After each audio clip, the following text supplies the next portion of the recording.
हो जाएगा R equal to V upon I. अगर प्रतिरोध पूछा जाएगा किसी चालक तार में उत्पन्न होने वाला विभवांतर और धारा का अनुपात, किसी चालक तार में उत्पन्न विभवांतर धारा के अनुपात को क्या कहते हैं? प्रतिरोध। अब इसी प्रतिरोधों को हम एक जोड़ते हैं श्रेणी क्रम में, दूसरा समांतर क्रम में। ठीक है, यानी हमारे घरों में जो यूज होता है वायर वो श्रेणी क्रम में होता है। यानी श्रेणी क्रम क्या होता है? एसी होता है, अल्टरनेट करंट होता है।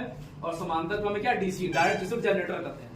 बात समझ में आई? एडरी बैटरी जीते हो तो सब समांतर क्रम में, और ये श्रेणी क्रम में। हमारे मेज में जो लाइट होती है जैसे 200 वोल्ट है तो हमारे घर में अलग जाएगा समय 200 वोल्ट धारा ही मिलेगी।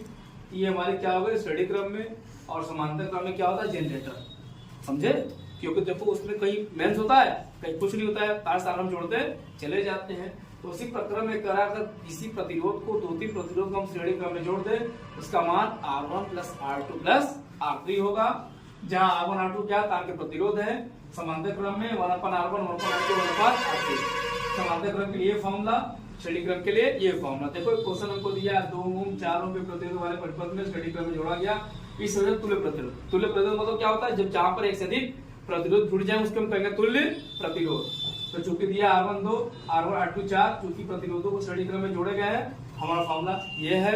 इसके लिए क्या हो जाएगा? तुल्य प्रतिरोध R equal to R plus R2। क्यों? क्योंकि दो ही प्रतिरोध है, 2 ओम और 4 ओम। यहाँ 5 से जितने भी ओम से दिए जाएंगे फॉर्मूला हम ये यूज करेंगे।